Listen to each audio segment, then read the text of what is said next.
Hey everybody! Welcome to CAF Warbird Tube, the show where we talk about World War II, aviation, history, and so much more. Warbird Tube is produced by the Commemorative Air Force, the world's largest flying museum. Our mission is to educate, inspire, and honor through flight and living history experiences. The CAF began the Warbird movement more than 65 years ago, and thanks to the support of individuals like you, we continue to grow strong. We hope you enjoyed this episode, and now our host, Steve Buss. Thanks for watching and keep 'em flying. Good evening. Welcome to CAF Warbird Tube. This is episode number 140 of Warbird Tube. Tonight, we continue our series of shows focusing on CAF's annual fundraiser, the 12 Planes of Christmas. And tonight, we are going to visit the Southern California wing, where they have a beautiful Spitfire Mark 14. We'll find out more about that airplane in just a few moments. But before we get started, as always, if you can do us a favor, if you haven't already done so, please take a second to like, share, subscribe, and follow us. And if you do subscribe on YouTube, click that bell icon, and you'll get notifications when new episodes of Warbird Tube are posted. Now, Warbird Tube is made possible by the Commemorative Air Force. Find out more about the CAF, our events, our aircraft, local units, or how you can join the fun. Just visit our website, commemorativeairforce.org. Now, as you're watching tonight, you might have some questions or comments. Just type them in the chat box, and we'll try to answer them either during the presentation or before we sign off tonight. So joining me now from the Southern California wing is Colonel Rob Moverly. Rob, good to have you with us. Good evening, Steve. Good to be here. Well, good. Let's talk a little bit about you and how you got involved in this thing we call the Commemorative Air Force. Thank you, Steve. Firstly, thanks for giving me the opportunity to present the Southern California Mark 14 Spitfire for the seventh item of the 12 Planes of Christmas fundraising. It's a beautiful aircraft. You can see from the picture, this is it going basically straight up. It was one of the few aircraft towards the end of the Second World War, which actually could go pretty much straight up, and it's a lovely aircraft. I joined the Southern Cal Wing about 15 years ago. I'd known of it. I've lived in California about 30 years. Born and bred in England. My father was in the RAF, signals operator, and he had a thing about Spitfires. And every chance he got, we went to see a Spitfire somewhere. I remember going to the Science Museum in Kensington in London and seeing the Spitfire hanging from the ceiling there and just thinking it was a beautiful thing. I sort of got over that after he died and didn't really think about Spitfires much.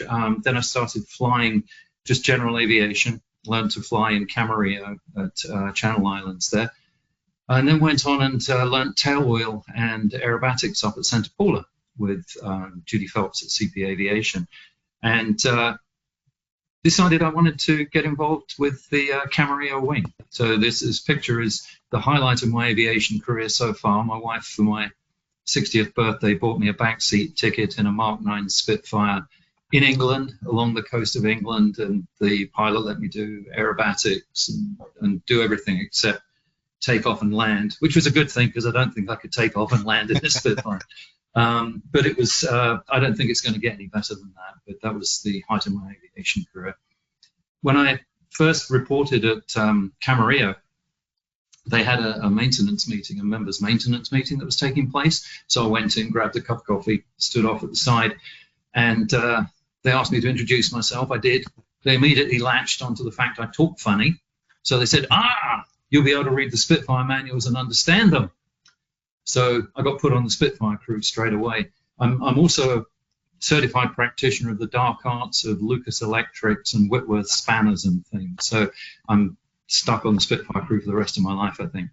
I do also get the chance to run her up, which is just an extraordinary experience. This is such a big, beautiful engine. Let's picture me just about to start her up. It's fantastic when it starts. She's starting 2 or 3 blades in and just runs absolutely beautifully. So a lovely aircraft to be part of. There she goes. Boom. Makes a fantastic noise when it runs as well.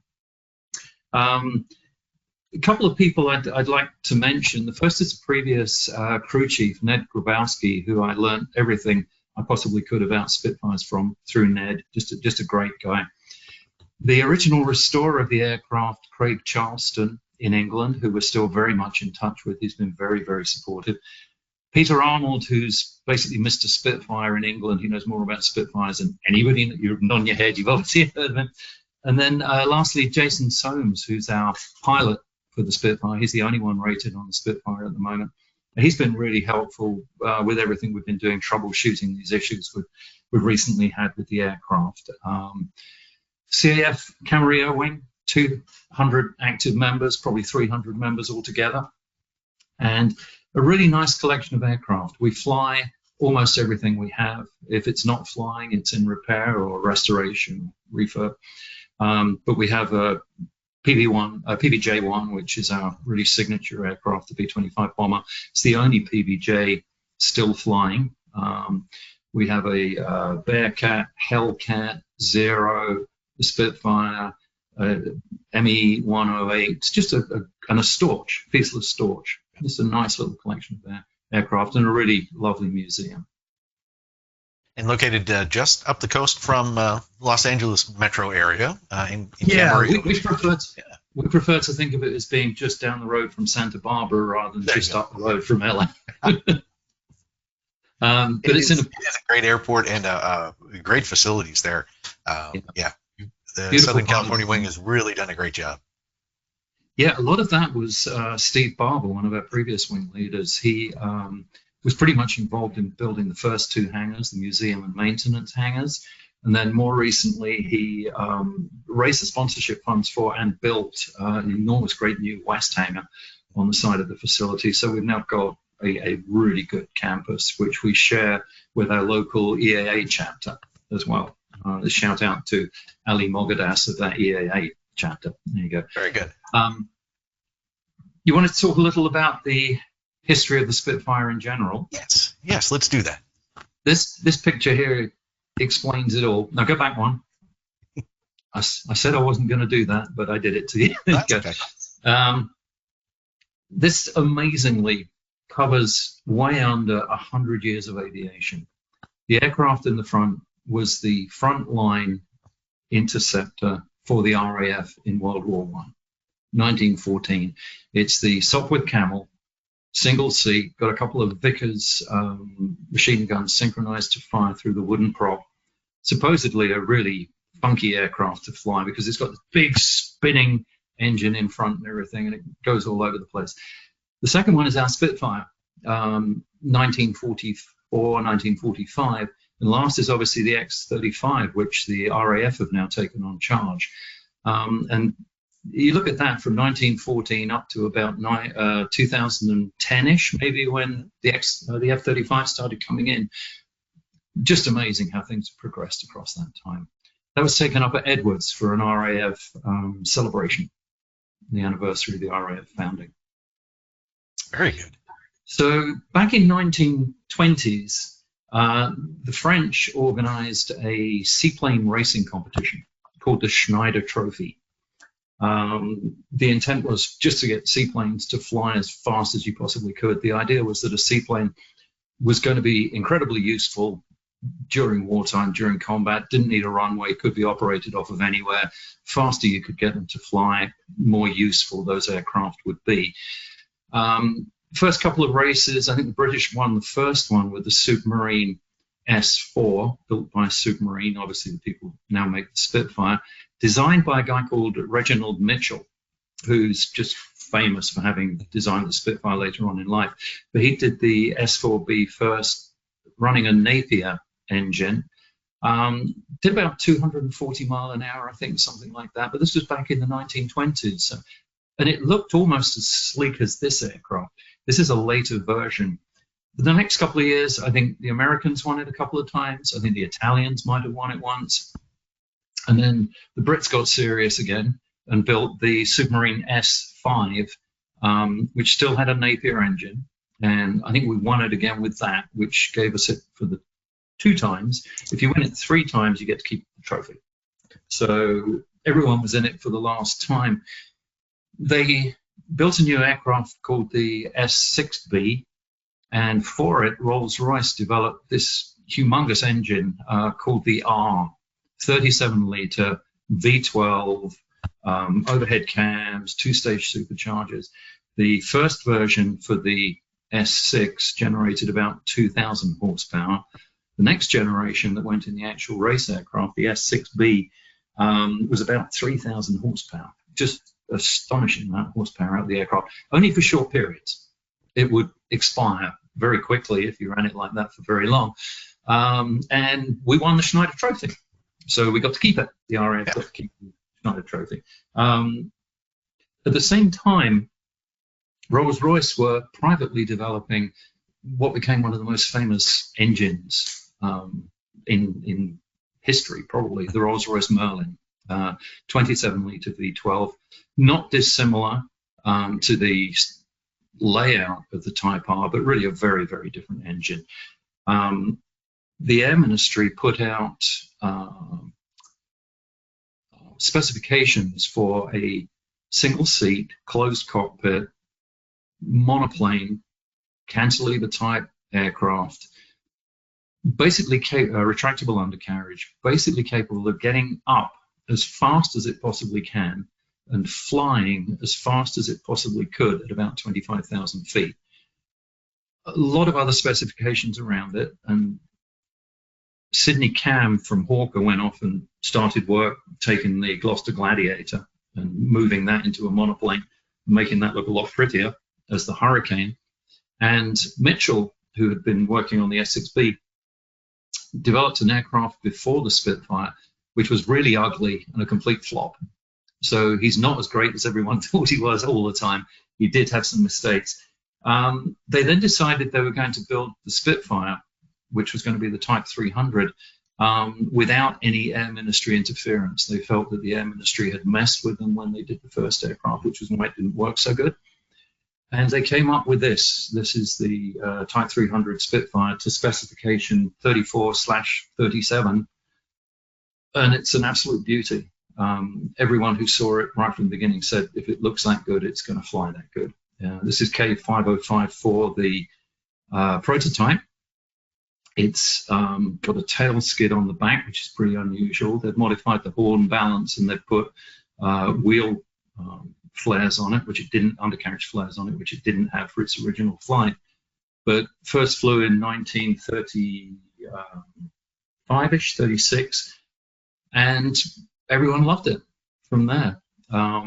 It was built a bit still like the seaplane. The wing surfaces had overlapping panels on them like old ships. Really strange. And whereas the Hawker Hurricane was a logical extension of the Gloucester Gladiator, and they were used to building them and they knew what they were doing, the Spitfire, they had no experience. Supermarine had no experience with building a plane like this at all. Everything was hand-built before that. Their seaplanes were hand-built, and they weren't used to production line or contracting out or remote assembly, anything like that. It took them much longer to get the Spitfire ready than it did Hawker to get the Hurricane ready. So by the time the Battle of Britain, well, the war was about to start, the phony war, 39, there were a lot of Hurricanes. There weren't so many Spitfires. Spitfires were produced pretty slowly. This is very much like the first production Spitfire. I think this is actually a Mark II from the Battle of Britain memorial flight. But it looks very much like the production Mark I Spitfires. They first came out with a two-bladed prop, then a three-bladed fixed pitch prop. Then they moved to a variable pitch prop and finally a constant speed prop. By the time they got to the constant speed prop, it was becoming a really nice aircraft. It had the Merlin, the original Merlin engine in it as the Spitfire Mark I, producing probably about 700 horsepower, 800 horsepower, and capable of maybe 350 mile an hour in level flight. So really quite an aircraft. Again, you can see the plan form of the wings there, the famous elliptical wings. That there's a story out there, we stole that from the Germans, but we believe we invented it ourselves. So I don't think that's actually the case. The Mark I Spitfire, the Air Ministry really didn't define the armament on it as much as they said it needed to be at least 4 rifle caliber machine guns or something to that effect. Both Hawker and Supermarine put 8 rifle caliber machine guns into their aircraft. So they're spaced out 4 on each wing on this. On the Hurricane, they're clustered together in the center of the wing, which made the Hurricane a much more stable gun platform. When you fired the guns, the wings didn't flex. On the Spitfire, you had a fair bit of flex, even with that. But a little bit of show and tell. That's a .303 caliber bullet. You've got to put an awful lot of those into another aircraft to do a lot of damage. And the Mark I Spitfire only went up with about 15 seconds worth of ammunition. Designed purely as an interceptor, didn't have much range. The Merlin sucked a lot of gas, only held about 100 gallons of gas in the front tanks. So it was literally designed to defend England, defend Great Britain. Take off, shoot down as much as it could with its 15 seconds of ammunition, get back down, refuel, rearm, and rinse and repeat for the rest of the day. Just flying sorties the whole day, scramble a squadron, get vector to the target, shoot them down, get back down, back up, get back down, back up. The Germans realized this wasn't enough. So they started using 20mm cannons. And this changed the game. Everyone realized that the Spitfire was not competitive flying with just .303, even though 8 guns put a lot of small rounds in a close cone. They were originally harmonized, I think, at about 400 yards when they came out of the factory, and then the fighter pilots harmonized them themselves down to whatever they felt was the right. And a lot of them would run at about 200 yards for really quite close contact. So with the Mark I Spitfire, they tried putting cannon in it. Very unsuccessful. The Mark I cannon arm didn't have anything except the cannon.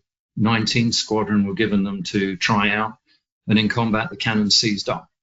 So they had nothing. If one cannon seized up, it was very nasty to fly. If both cannons seized up, it was useless. So they got rid of those, replaced them with, I think, older aircraft, which they were quite happy to get back. The Spitfire that first really got the cannon sorted out was the Mark V, when they built the Mark V-B. They went through a variety of iterations. If you go on to the next slide. And Spitfire had basically 2 test pilots, 2 primary test pilots, Geoffrey Quill and Alex Henshaw. And they think between the 2 of them, I don't know if anyone's actually done a proper assessment, they flew almost every aircraft that came out of the factories. Just non-stop. And all they could do every once in a while was, like good old English people in the afternoon, take a break for a cup of tea and then strap yourself back down and get back up and go do another test flight. Geoffrey Quill actually flew with 19 Squadron for a bit to get some idea in combat of how the Spitfire was handling and what he could take back to Supermarine. And he took a lot of experience back with him. I don't believe Henshaw here ever actually flew in combat. Next one.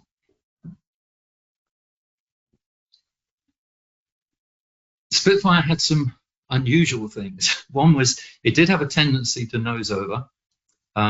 Because of where the undercarriage was placed, it was a little bit back on the wing.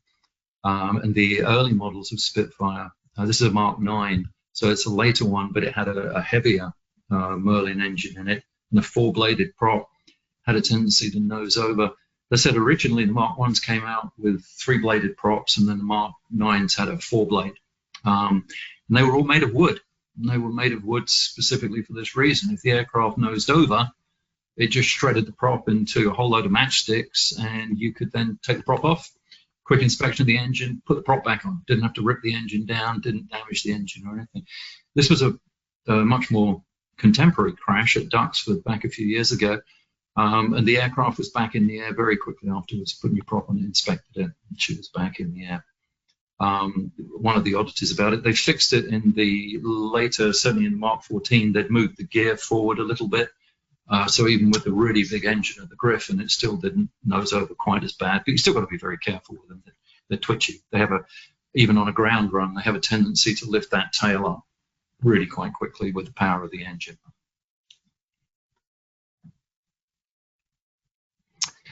This is the other oddity. The cowlings on the Mark 14, on the original Spitfires, the Mark 1s and the Mark 5s, they had very traditional Zeus type fasteners like you have a Mustang and all the rest. For some reason or other, when they went to the Griffin engine, much bigger engine, they decided to put just a much more difficult fastener on the cowlings. And for anyone who's ever had to take a cowling off or put a cowling back on a Spitfire, it's a whole day to take the bonnet off a Spitfire. You know, a Mustang, you can probably whip it off in an hour, a couple of hours. But the Spitfire, you've got that outer ring that you have to secure with a special tool while you undo the screw in the middle. And then you turn the outer ring through 90 degrees, and theoretically the thing pops clear. You undo all 200 or whatever it is on the cowlings, and then you can take the cowlings off and get it down. So I just had to put that in because that's been the bane of my life, that thing. We keep talking about one. Yeah, we keep talking about wanting to change them, but we never got around to changing them.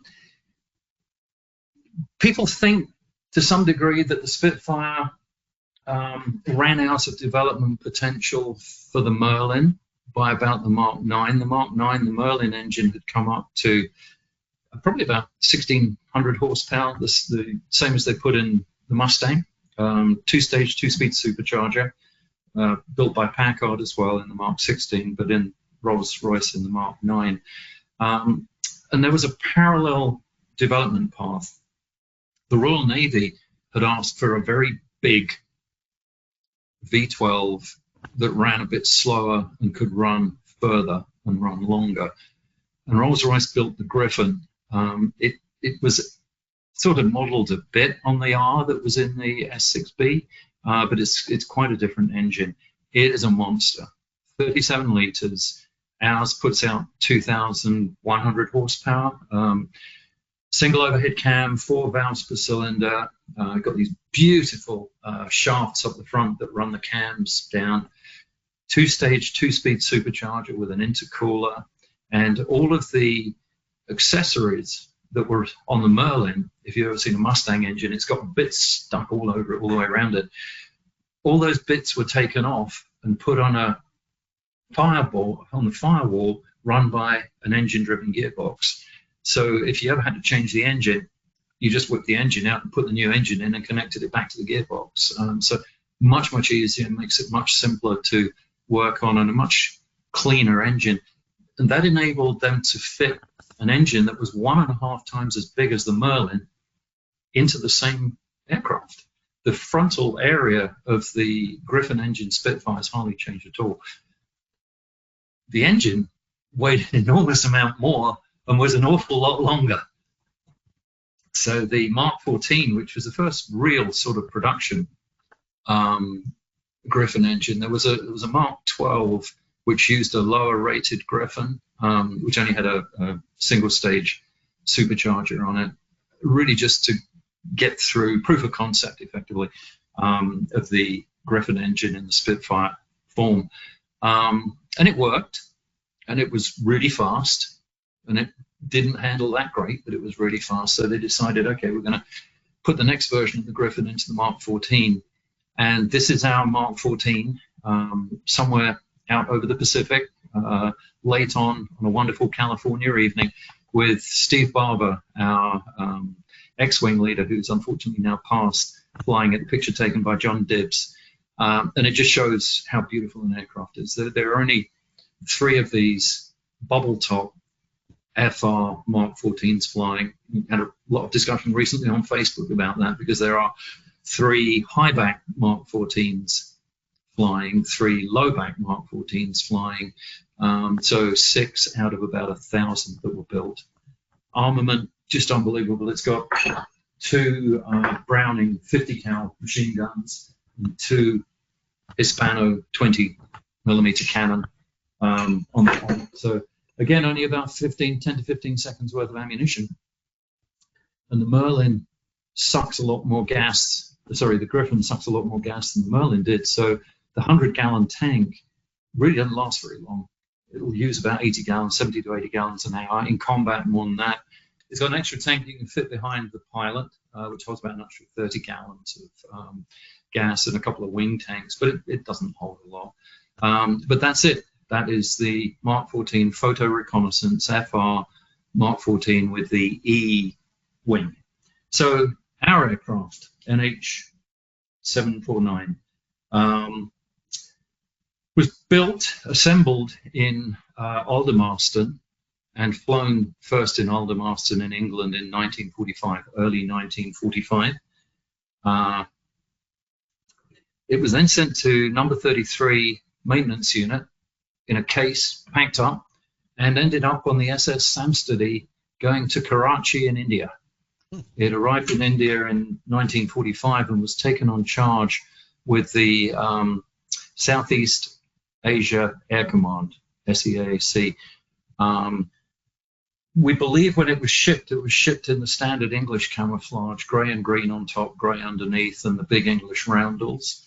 It pretty quickly got painted to the SEAC colours, which we saw in the previous picture, of the brown and the green and the grey underneath, and the white theatre bars that identified it in combat. They took the red out because the red looked awfully like the Japanese roundel, the Japanese marking. They didn't want to have red anywhere on the aircraft to avoid that.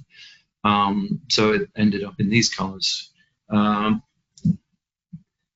We next know that our aircraft fought in the India-Pakistan War in 1947, the end of 1947. It flew out of Srinagar on ground attack missions, which was a very unusual mission for these aircraft. But because of the cannon and the fact some of them could be armed with bombs, ours could have carried a 500-pound centerline bomb and two 250-line wing bombs. It didn't, it never did, but it was used for ground attack for a while. But then they stopped using the Mark 14s in Srinagar because the airfield, the runway wasn't wide enough or long enough. And this thing is a problem on a short, narrow runway. But it did see combat, but only in a ground support role, ground attack role. Oh, this is our Spitfire in flight. There you go. Next one. It was flown as a first sortie solo in type by Air Commander Pete Maynard, who has it noted in his logbook. It's a picture of him standing actually in front of our aircraft before he flew it on his first solo. The next picture is of his logbook, which actually carries that. So another nice bit of provenance for the aircraft. So we know it was in Srinagar. We knew it flew ground attack missions, but we actually, unfortunately, he's passed now. He's not around, but I have spoken to some of his relatives, and they're amazed that his aircraft is still flying. It then went to Patna. Oh, this is a great picture. This is Edwards Air Force Base, sunrise. My favorite picture of our aircraft. Next one. It then went to Patna in India, where it sat for about 30 years and was used as an instructional airframe. So they take all the bits off and they put some of the bits back on. It's been repainted multiple times. You can see the evidence of RAF signals, SEAC, probably Indian Air Force on there as well. And this is how it was found. 1978 by Ormond Hayden Bailey, who surveyed about half a dozen aircraft in India and decided to bring them back to England to restore. This was one of those that was taken back. Next one. Here it is being crated. Again, you can really see the original RAF roundel on the side of that there. What's nice is current restorations. A lot of current restorations are what we call data plate restorations, where you find the data plate from the original aircraft and maybe, I don't know, a footrest or something and a few bits, and you build a new aircraft and you add those bits. And I don't know if there's a percentage of the aircraft needs to be original to count to carry that data plate. I'm sure someone knows. But for us, almost all of the aircraft was reused. All of the rivets had to be drilled out. They used to use magnesium rivets, which corroded really quickly. So all the rivets were drilled out. Everything was taken apart, rejigged, put back together. Didn't have an engine with it, but had almost everything else on the aircraft. By the time it got to England, unfortunately, Ormond Hayden Bailey had died, and the aircraft was sold on to A.E. Wickenden. And Wickenden then contracted with Craig Charleston, who we talked about earlier, the original restorer. Oddly, there aren't many pictures of Craig Charleston. We don't know why. He doesn't seem to like having pictures taken. Spoken to him a lot, but I don't know what he looks like. He restored the aircraft. It was one of his first restorations. He'd done a couple of ME-109s. I think he'd done some work for Battle Britain, the movie. I think some of the restorations there he was involved in. And the aircraft first flew in 1983, which is next. Oh, no, this is the, skipped on a little bit. This is the color scheme we want to paint the aircraft in when we actually get it flying on a regular basis, and we're able to do so. Johnny Johnson, top scoring ace in the European theatre, flew a Mark 14 towards the end of the war. Next one, I think, is the aircraft on its first flight, or one of its first flights in England. This is over England. At this point, it's still got the white spinner and the white tail numbers. They were changed when it came to America. The black, because the people over here thought the black on the spinner would look cooler. The white numbers, the FAA decided that looked too much like a North American tail number, so we had to paint that over in black. And the real tail number is N749DP, painted elsewhere on it. But that's it fairly shortly after restoration. And now we get to the part where maybe we need a little assistance here. That's one of the things we're here tonight, not only to talk about the airplane and its history, but also to help raise some money, because you've discovered that maybe have a little cooling issues with the Spitfire. Yeah, ever since I've been associated with the plane and what I've heard about it, it has progressively run hotter and hotter and hotter. Over the last couple of years, it's been noticeable when the pilot took it out to the run-up area. Okay, it's Southern California, but it was getting hot. It's supposed to run at about 100 degrees, but it's really running at about 110, 115 a lot of the time, even with the radiator doors open. The last air show we flew it at, he had to fly the whole show with the radiator doors open and still couldn't get the temperature below 110. So we really started to think, okay, there's something wrong with the aircraft at this point. We put spray bars in to try and improve the cooling effect. They weren't working either. So we started asking around. Jose Flores up at V12, vintage V12s up in Tehachapi, and Craig in England, number of people. We asked BBMF, people that fly Griffin engine Spits on a regular basis, and they said they don't overheat. They should not overheat like yours is overheating. And because ours has been gradually deteriorating, just getting progressively worse, we got to the point where we thought, okay, it's either the coolant pump that's going out, or if it's not the coolant pump, it's the radiators. Coolant pump's easy to get at, so we took that off. That's fine. No trouble with coolant pump. And then we dropped the radiators. The radiators are an interesting configuration. They're actually tandem radiators. So forward is to the right on this, where those tubes are opening forward. The front half of this radiator, which is the starboard wing, the front half is the intercooler radiator, the supercharger intercooler radiator. The back half, the two large nozzles, is the coolant radiator in the back. If you go to the next slide, the next one is the port. Oh, no, this is the engine running hot at 100 in flight. This is the port radiator, which has the coolant in the front and the oil cooler in the back. The company we've sent them out to, Pacific Oil Coolers out in Pomona, have disassembled them so far, and they have given us a quote to, within the envelope of the existing radiator, build a whole new materials, new technology coolant radiator. We're only going to replace the port and starboard coolants. We're not going to replace the oil cooler. We're not going to replace the supercharger intercooler, because those normally don't give you any trouble. But pretty much everyone we've spoken to is convinced that that's where our issue lies. It's just not getting enough heat exchange effect through the radiators themselves. It's a lot of money. It's a lot of time, but it's basically grounded the aircraft at this point. Yeah. And as you mentioned earlier, with the radiators, there's a possibility that these are actually the original radiators from the airplane, and they just like old cars, they just fill with sludge after a while. That just kind of takes away the ability for it to, as you said, to exchange heat. We've had them flush at least twice, maybe 3 times that I'm aware of, but I don't think flushing gets right down into the caked in stuff actually within the coolant itself. We tried to trace the history to see whether or not they had been refurbed, and Craig, the restorer, thought he'd sent them out when he restored it, but we couldn't find any documentation, and the person who he sent them to didn't remember working on these either. So there is possibility they are original 1944 radiators or new old stock from 1944. We scoped them. We put a borescope down inside them, and there is a lot of calcification, crystalline material forming around the fins within the passages and everything, and also some old bits of old stuff that have been in the engine over the time and in the coolant system. So it really seems like it's time to go. The people that are working on them also have experience with P40 and P51 rats, building brand new technology radiators for those applications, and they say they generally work better than the original radiators did. So we're excited to get this going and get them started on it. But obviously, as you say, we have to raise quite a lot of money to get to that point first.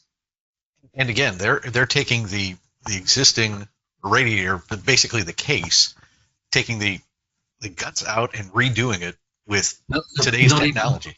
Not even that. They're building a whole new case and the core, because they can't combine the new materials with the old materials. This is mostly brass and bronze, I think, this radiator, and they cannot fit an aluminium core in the bronze casing. So they're going to build a whole new casing for us. The critical thing is that the two holes on the left-hand side of the radiator, they're the two lugs that stick out, and the lug on the right-hand side, those have to line up exactly to suspend the radiator within the wing of the aircraft. And the connections, the two connections on the front, have to line up exactly for us to be able to connect it back to the aircraft. Provided they make those measurements, everything else is covered with a big cowling around it. Here's one that shows you the radiators up underneath with the cowlings around them. This is the beast, the engine. Putting the Griffin in the Spitfire really changed it. A lot of people say the Mark 8, the Mark 9, the last Merlin versions were the nicest to fly, best handling, most stable. This is, Jason the pilot says, continually unstable in pitch. You're trimming it all the time. Slightest power application, it's off or it's up and down. It's a beautiful piece of engineering, but it's just a monster engine. You know, it really is big. And now we have some high-tech pictures. Yeah, the last time we ran it, we actually we got a thermal imaging. You just attach it to stick it on the bottom of an iPhone. Tremendous, and it'll produce great images. The engine was running at about 95 degrees centigrade, something like that. This is the cooler on the front port side. We didn't really realize it at the time. This was before we put several things together and realized we had a problem with the radiators. But you can see some dark shading running vertically down through the radiator there.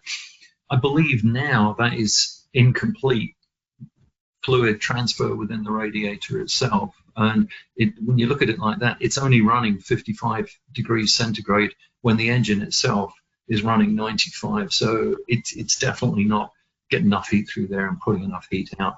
Plus, when the aircraft's on the ground, there's almost no airflow over those radiators at all. It's really peculiar. When it gets in the air, it ram air effect through the cowlings, but on these, no, none at all. The next one is the rear of this tandem pair. That looks a lot better. This is the oil cooler, and just seems to be really much more uniform in the way that's putting the heat out. The next one is this is the coolant on the starboard side, which looks better than the coolant on the front side, but we still wanted to get that fixed.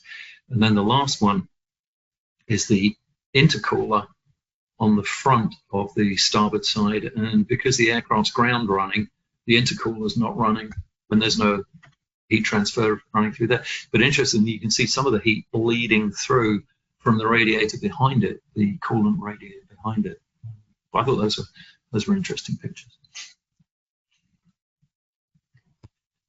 This is her in flight again, Steve Barber at the helm at an air show a couple of years ago. Just one of the nicest pictures. Really shows the planned form of the aircraft to effect. Really love them. And this next one, there's got to be a story that goes with this. There is.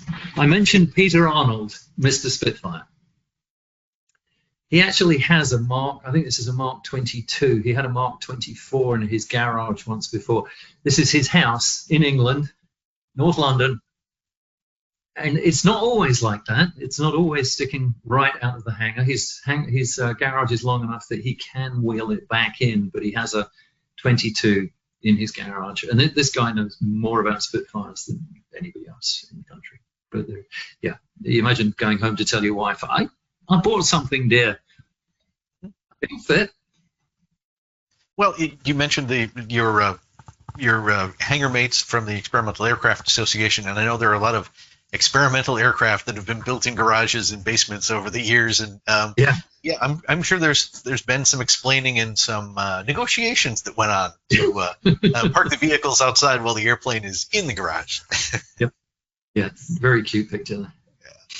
But then this one, of course, is this is the money shot, right? Yes. I didn't know this was being taken. This was actually when we took the coolant pump off the bottom of the engine. You can, it's just above my head. The coolant pump's been taken off, and the impeller blades were great and everything. And we're just looking at what the hoses look like. But part of this shot really is basically completely unashamed advertising. We do have those T-shirts for sale at CAFSoCal.com. If anyone's interested, please buy those. We also have baseball caps and Spitfire mugs, so feel free to get on CAFSoCal.com and buy any merchandise you wish to. There we go. Yeah, that's where I spend most of my life, under that aircraft. And of course, we're talking the 12 Planes of Christmas. You can visit the Southern California site to get the specific merchandise. But if you'd like to donate to the airplane itself, go to the Commemorative Air Force website, commemorativeairforce.org. Right on the homepage, you'll see this image. Click on it and scroll on through all the airplanes that are there and look for the Spitfire. And please make a contribution to help them get the airplane back in the air and flying. And now, along with the radiators, long term. What are some of the other? We've talked about the paint scheme possibly in the future, but are there other needs that the airplane has? No, we've actually been able to resolve almost everything over the last couple of years. Whenever we've had a couple of overheating episodes, whenever those have happened, and we've had to take the aircraft down for any period of time, we've tended to work on other things at the same time. The rest of the aircraft, it flew beautifully in the air show.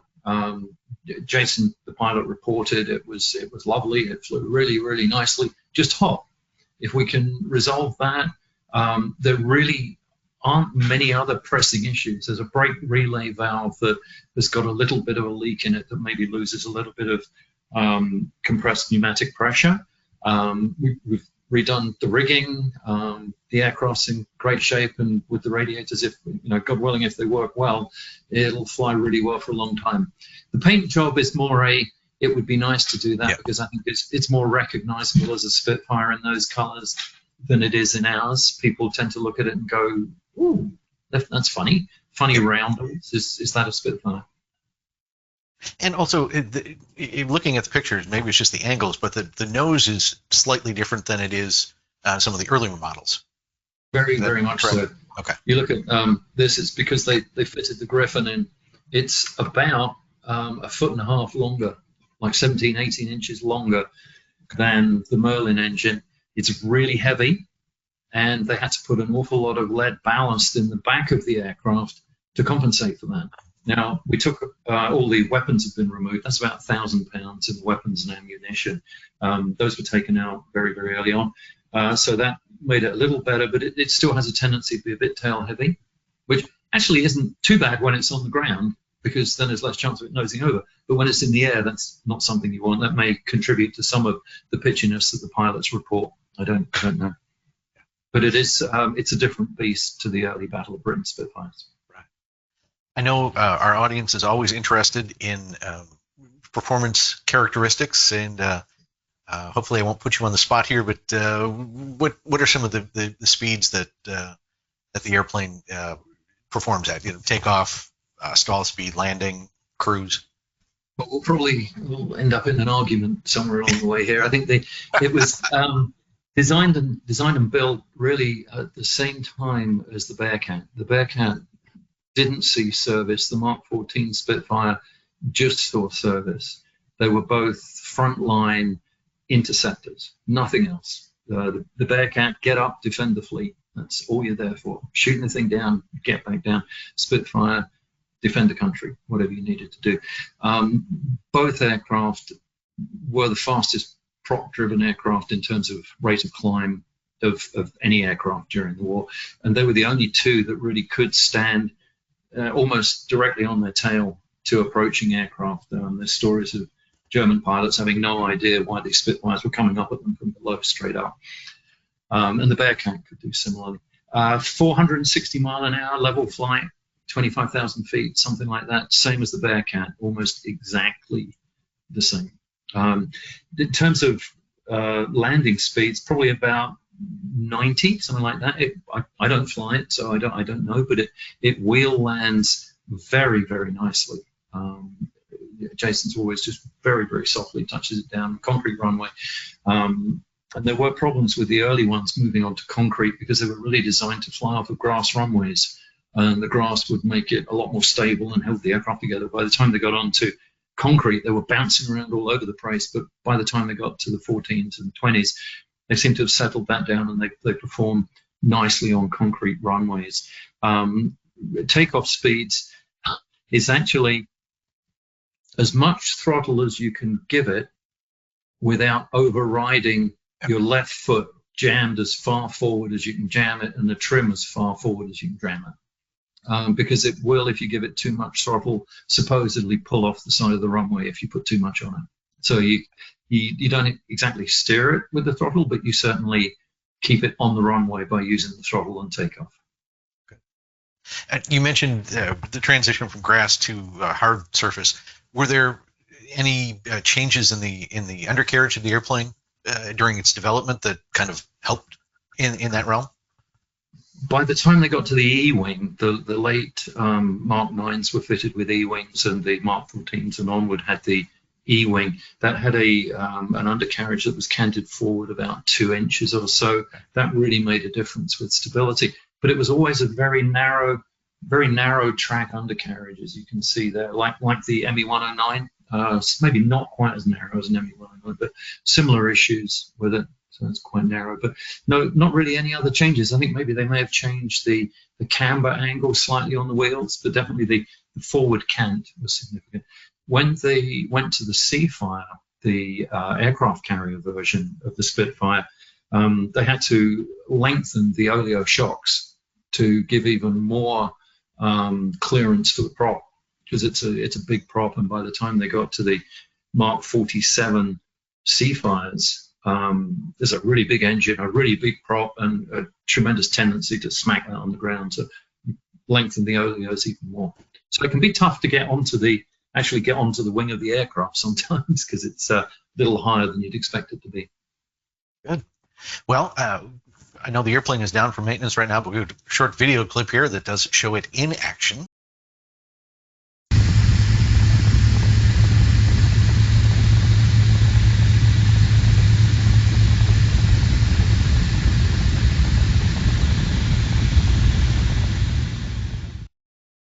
That's her doing what she does best. She's happiest in the air. That was Jason flying her again. Chris Liguri, I think, took the film from a Cessna, but it's a lovely piece of film. Jason says it's tough to handle, but that looked really smooth. Yeah. Very nice wing over. Well, good. Well, this is your opportunity to support the airplane. Again, go to the commemorativeairforce.org, click on the link for the 12 planes in Christmas, support the Spitfire, and if you're looking for a really cool t-shirt, you might be able to get it there for Christmas, if not by Christmas, for the new year. A nice Spitfire Mark 14 t-shirt. Rob, any final thoughts before we wrap up tonight? I guess I'd just like to say I never imagined I would have the opportunity to even get close to a Spitfire, let alone be able to work on one and have the amount of time I've been able to spend on it, and work with the pilot on stuff and learn so much from Ned about the aircraft. It's been an absolute godsend. I retired 5 years ago, and it has absolutely kept me active. I'm down at the wing 3 days a week. My wife, who just came in to try and work out what was going on with the phone, says it's really good that I'm gone 3 days a week, and the CAF has worked very well for her to keep me out of it. But I fly with them. I fly PT-19 there now. I'm working on training on the T6, and just have really enjoyed being a part of the organization. It's been really good for me. And a great group of people. Oh, yes, it is. Yes, it is. And give us that website one more time. It's CAFSOCAL.com. CAFSocal.com. All right. Sounds good. Thanks, everyone, for joining us again tonight. Don't forget to click that like, subscribe, or follow button so we can let you know about future shows. Now, as always, if you have any feedback or thoughts on the webcast that we put on, we'd love to hear from you. Or if you've got a topic you'd like us to explore, send Leah Block an email at media@cafhq.org. Again, thank you, Rob, for being here. And until next time, from the Commemorative Air Force, I'm Steve Buss. Have a good night.